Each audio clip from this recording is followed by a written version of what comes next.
even witness protection had failed these women. You said there's no such thing as witness protection. That is what you said. So on that premise, did any of you feel kept safe at the time that you had to traverse through this ordeal? Did any of you feel safe for yourselves, for your families, for your children? Also in light of what we saw happen to Pamela Mabini. Okay, Okay. Let's go back at the back there. So we'll take those three.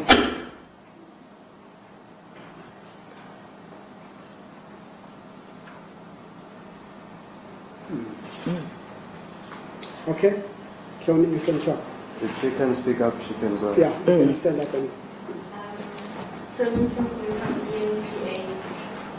I have a few questions. I don't know if I can get through all of them. Maybe the first one would be just any comment on the other two accused. We've spoken a lot about the pastor of Timothy himself.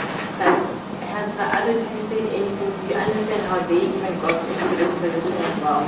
Is it a case of maybe they had a similar thing that happened to them, and so we've been moving away from this and happened to them? So please comment on the other two accused.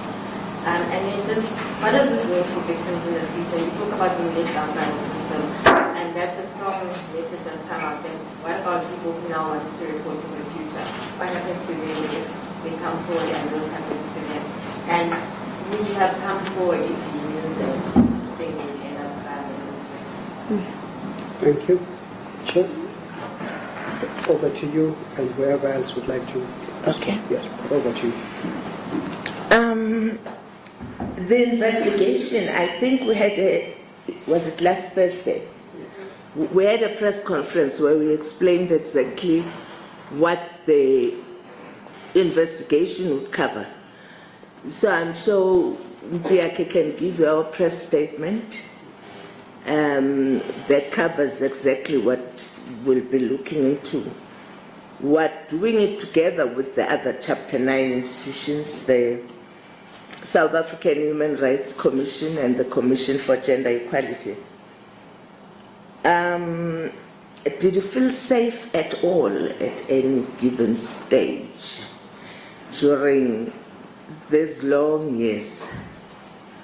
Who wants to take that one about safety? Okay.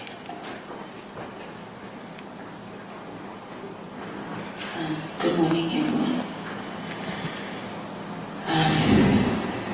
Safety right now is like a really foreign word for us. We've never felt safe. I don't think any of us has ever felt safe.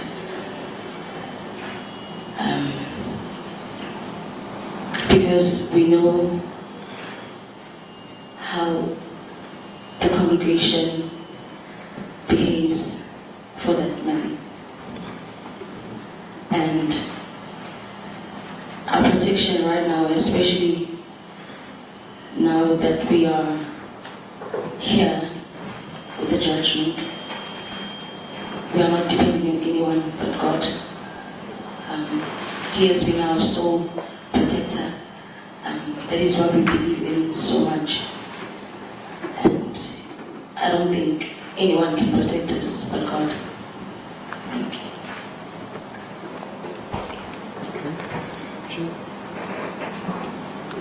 Okay. I think the question was any comment on the other two in terms of the co-accused. Was it about that? Yes. From somewhere there at the back? Yes. In terms of how they feel about the other two, or in terms of where they are in terms of the judgment? Just a general comment on the other two. Does anyone want to comment on the co-accused at this stage? You see, it's also difficult because they've been found not guilty. And obviously they were just co-accused and enablers allegedly. So where we are now, the judgment did not go that far in terms of the co-accused and their role in this whole sordid situation. So no one wants to go there. What about other victims who want to come forward? Anyone wants to take that one? You see, from us, we had,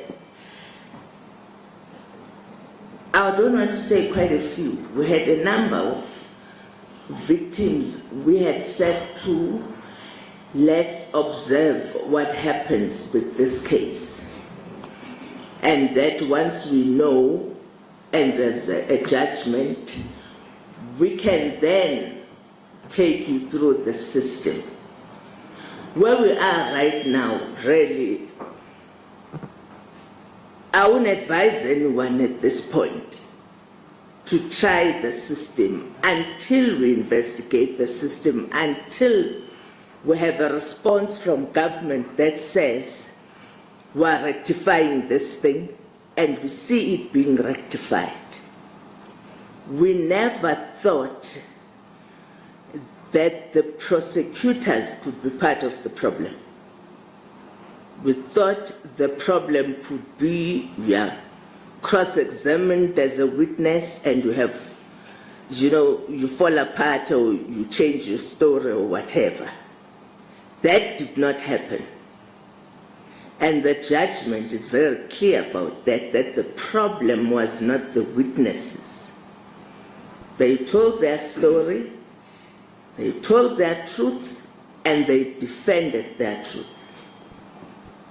We know the problem was with the prosecutors, but as a complainant, what control do you have over that? You need to just trust that the system will protect you. But we're sitting here today knowing that the system didn't protect them. I've said this before, that if you think this country has a witness protection program, well, sitting here, I know it doesn't work. I'm sure Cheryl can tell you, we ended up with the public protector trying to intervene to make the system work. We walked away with nothing still. So if in such a high-profile case, with the CRL Commission pushing the system, we couldn't make it work. I wonder what's happening to Tandi, Mbumbulu, a KZN who was raped by known boys in her village. What kind of protection is there for her if there wasn't any for these brave young women here? So hence we're saying not only did the prosecution collapse, the whole system collapsed. We ended up with a case in PE when the crime was committed in Durban. We're still going to find out why. Why didn't the police in Durban arrest this man? There's a story to be told there. Wanel and Oneliswa, their mother, fought like a lioness. Unfortunately, she's late now. But she fought hard for her children. She could not get them out of the system because the police were his bouncers. So if you go with the bouncers and they take off their jackets and put them on the floor and let the men of God walk all over them, then you know you have no system. So part of the investigation will also look into that as to what makes the system not to move.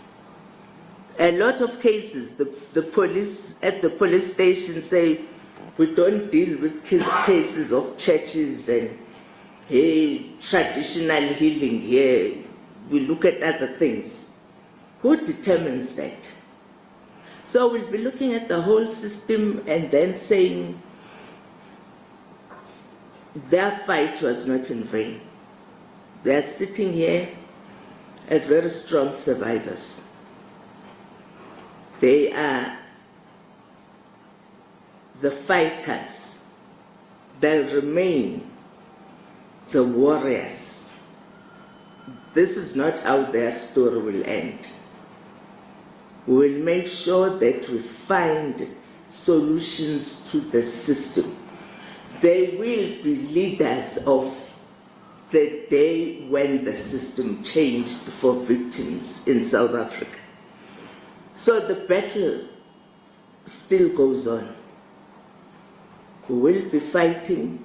They will be there to tell their story as well when we do the investigation.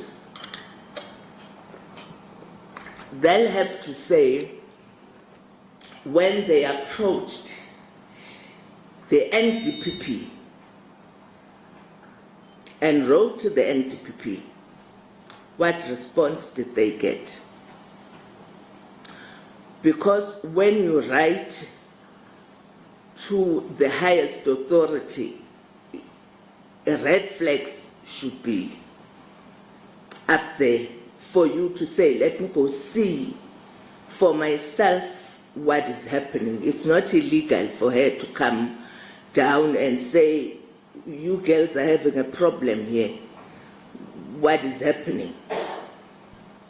But that did not happen. So it's part of what we look into as to how these things fell apart and how do we make sure that those that come after them do not experience the same thing. It is very painful for us that we kept promising these young people that the system will take care of you. And I'll be the first one to apologize to them. Had I known, I would have said, hey, go hide under your beds. This is just not going to work.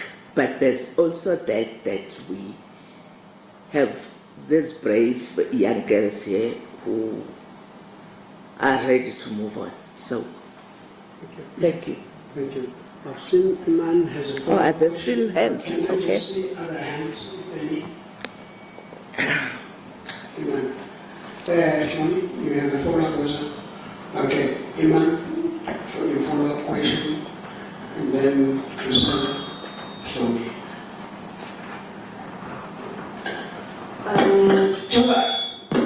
So I think that it's horrific to hear you say what you just said about other potential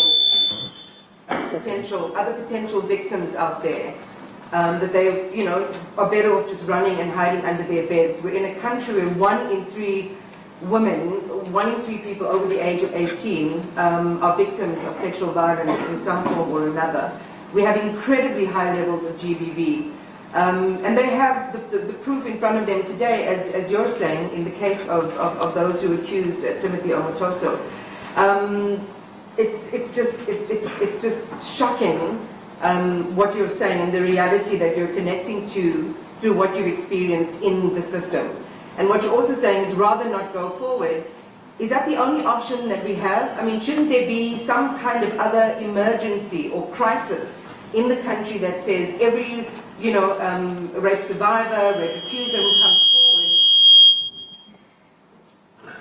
who comes forward, there needs to be a different protocol or a different response. So that's the one thing, that it's a complete indictment on our system.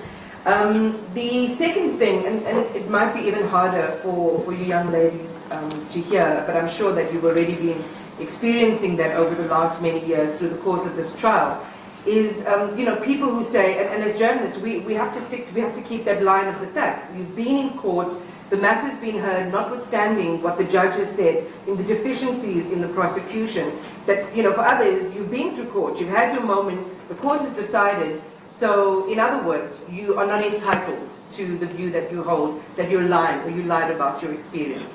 And I'd love your response to people in society who think that after having come through the court system, who say court is the final arbiter, court has decided so, the innocence or the non-culpability of those accused has been established. And then I think for the CRL, the teeth that you need within the religious communities, we've heard over and over again around self-regulation. There are pastors and churches who believe that they are called by God. They have a direct telephone line to God, so they don't have to conform to anything that you say or any system or framework that you try and put in place. What is your strong message to those pastors, but also to other pastors and preachers who allow this to happen in the name of God? What is their responsibility, rather than just sort of sitting back and saying, it's not our church, it's not our problem? Should this be a collective response from churches across South Africa? Should they be more vocal? Thank you, Chriselle. Thank you very much once again, Griselda Lewis from SABC Television News.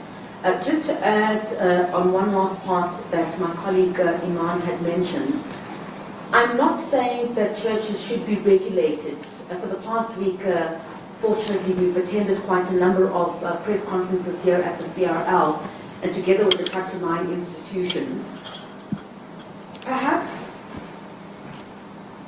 have you as the CRL received any backlash at any insinuation, and I'm not saying regulated, but this is one, if I can call it an industry, it certainly looks like an industry, where anyone can go anywhere, set up a tent, and pretend to be a man of God.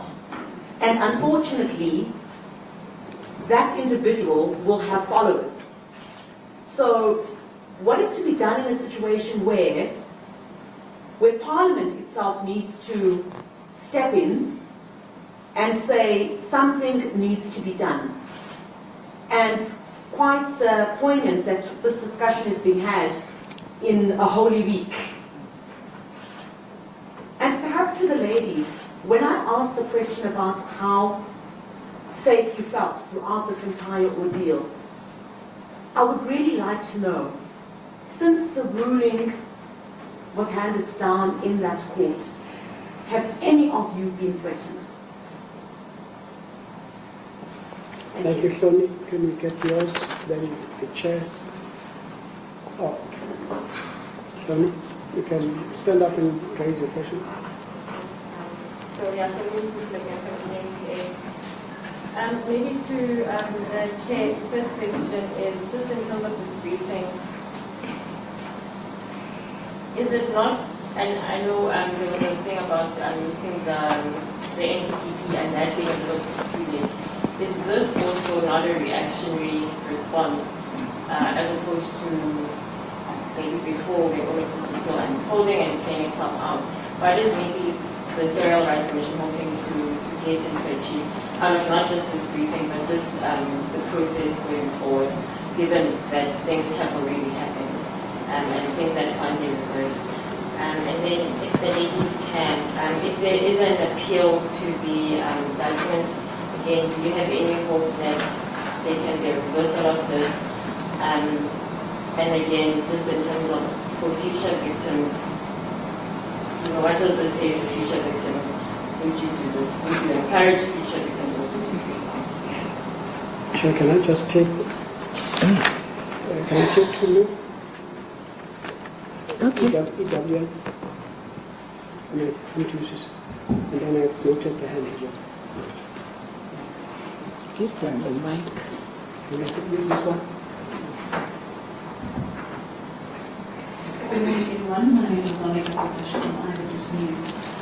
Chair, I think it was about in 2017, the CRL Commission also had launched an investigation into churches and regulating that space. What has happened since then with the launch of this new investigation?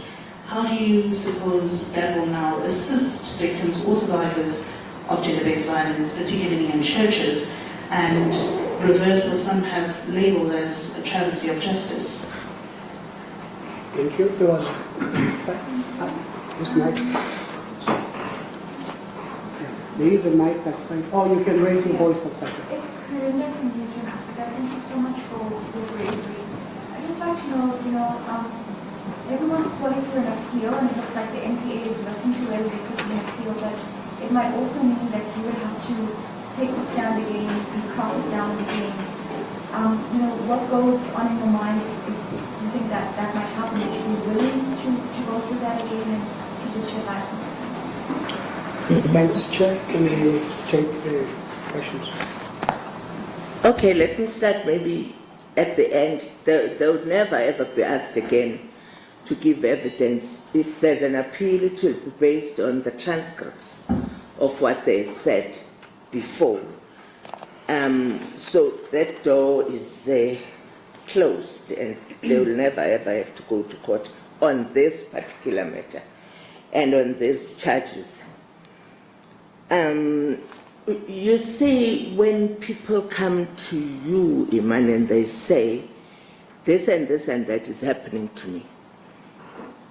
When Pamela Mabini came to us way back and said there's something happening in Durban, in a particular church, at that point we're very confident about the system being able to do what the system needs to do.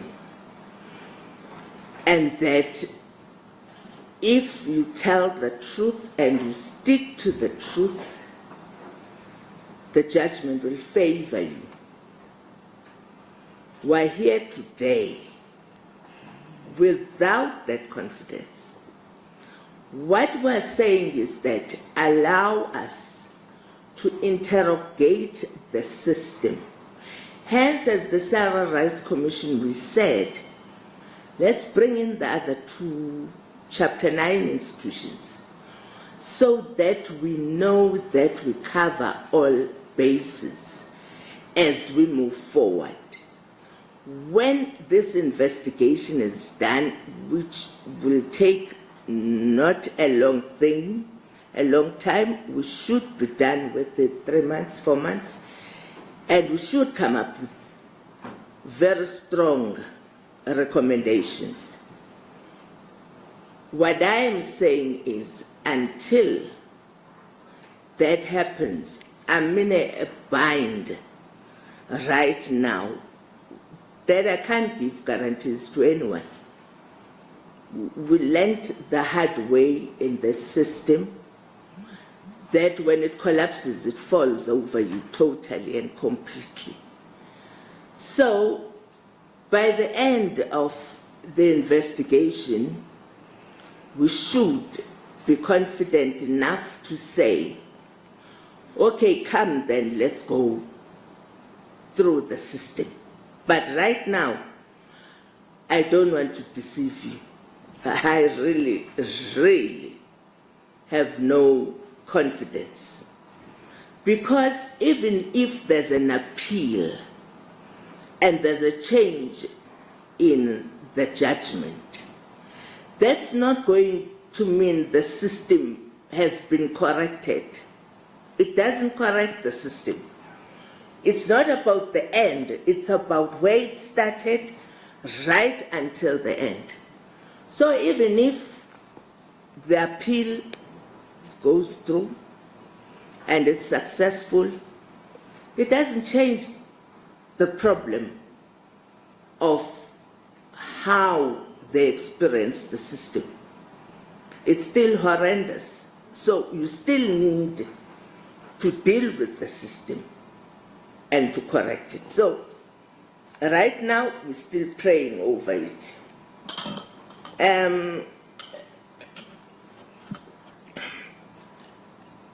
What you say to people who say you lied, you did say something in your statement about that. Do you want to add something?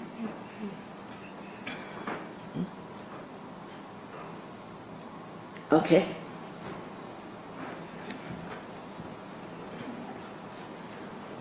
Sharon. We didn't lie.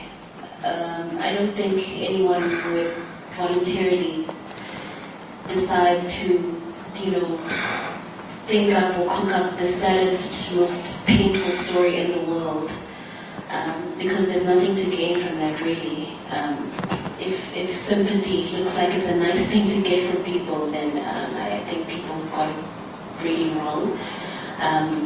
It's not nice for people to look at us and feel sorry for us. We're powerful women. All of us here, and those of us who aren't here with us right now, have careers. We've got things going for ourselves. And also we're just girls. You know, we're becoming women.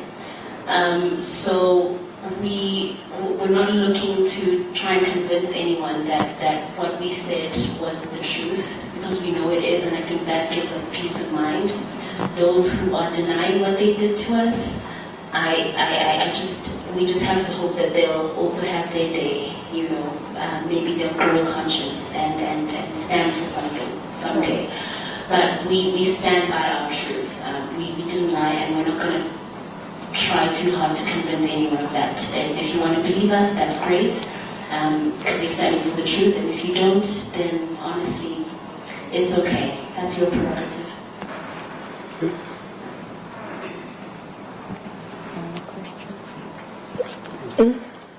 Okay.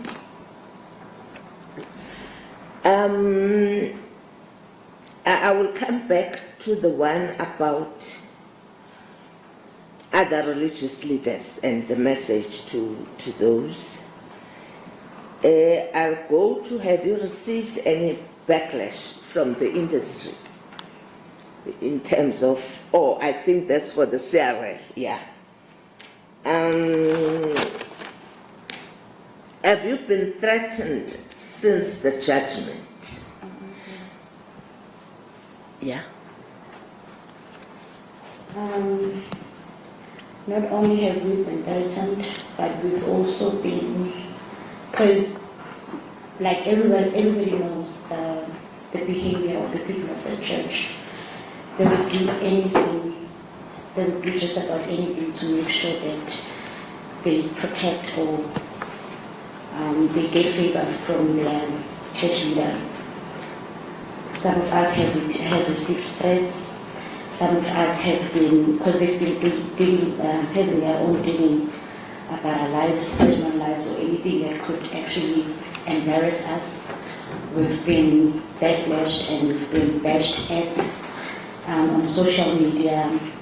There's a lot of shameful things that they do to make sure that they cover the sins of their pastor. I know all of them know, most of them know that the kind of the man that man is, but they would do anything to make sure that he looks like a saint that they are painting him out to be. So there have been threats, there have been, especially mostly from the congregants of the church, from all the branches, different branches, because we are from different branches.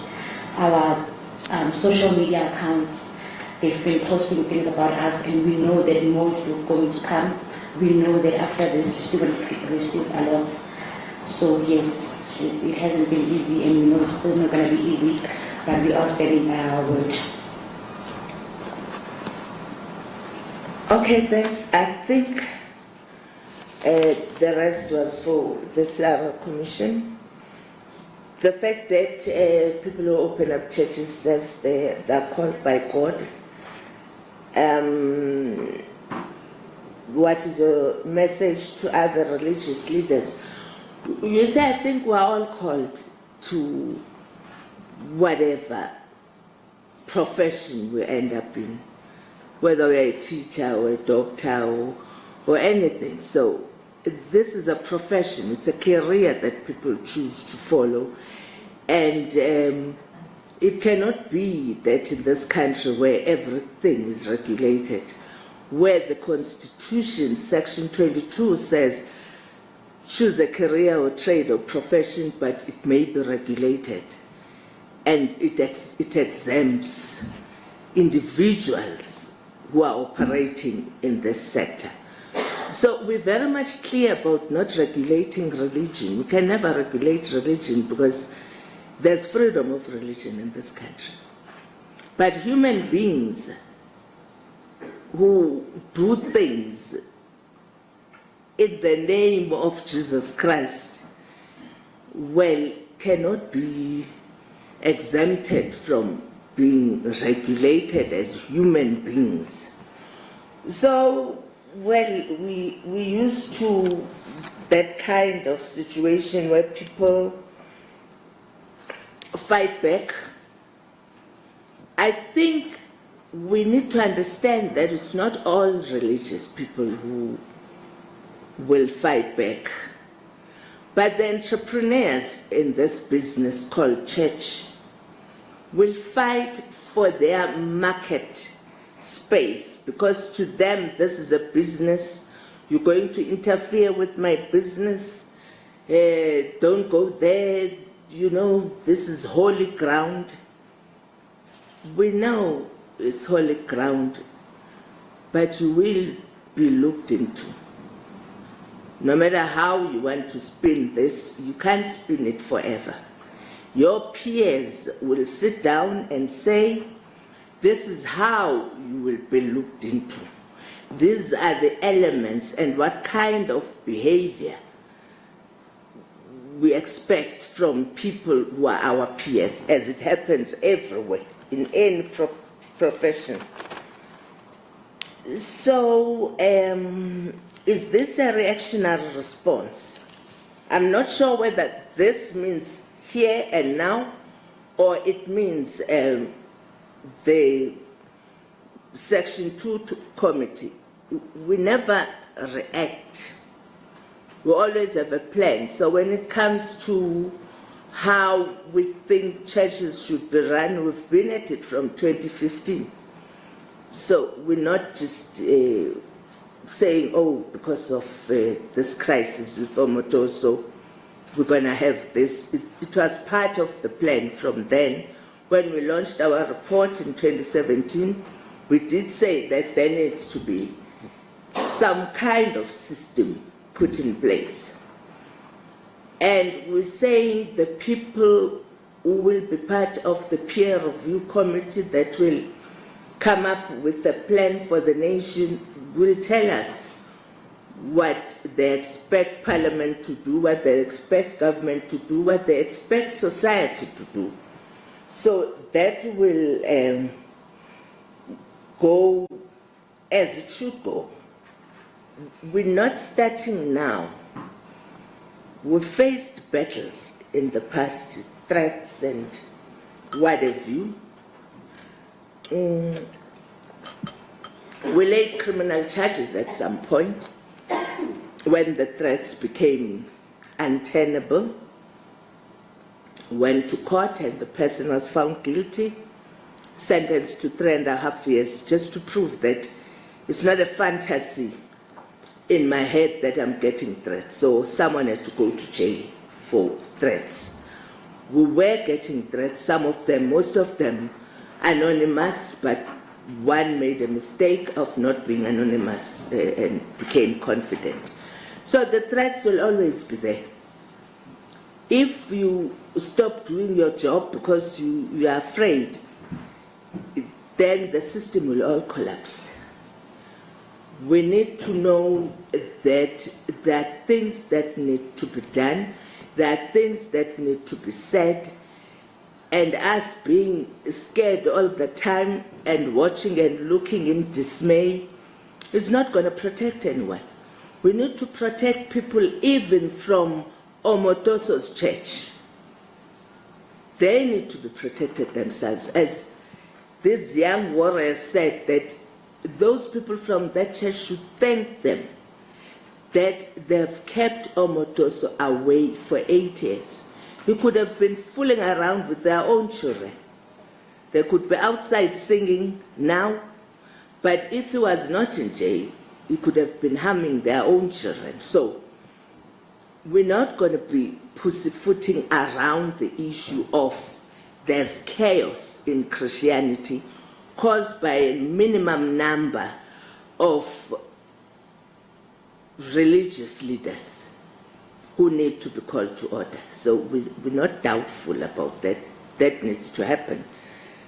Dangerous or not, but we're at it. We started, as you say, Zolega, way back in 2017.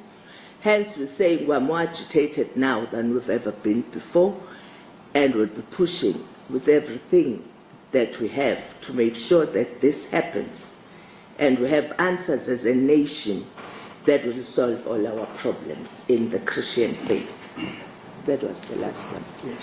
Thank you. I think we'll be moving towards concluding this press conference, unless there is one that is very, very pressing.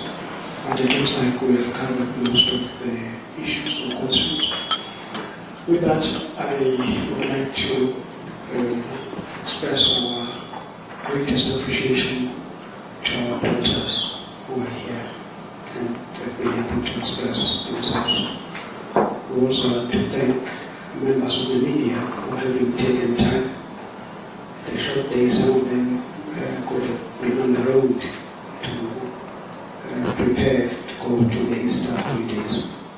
But we took time to come here. We want to thank the leadership of the Civil Rights Commission. We also want to emphasize that all of you, please make sure that you sign the register, which is outside.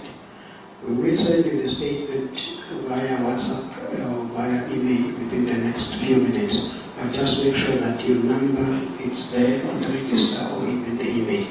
As soon as the presser is concluded, we will try to send it to you so that by the time you arrive at the offices, it is already in your phone. With that,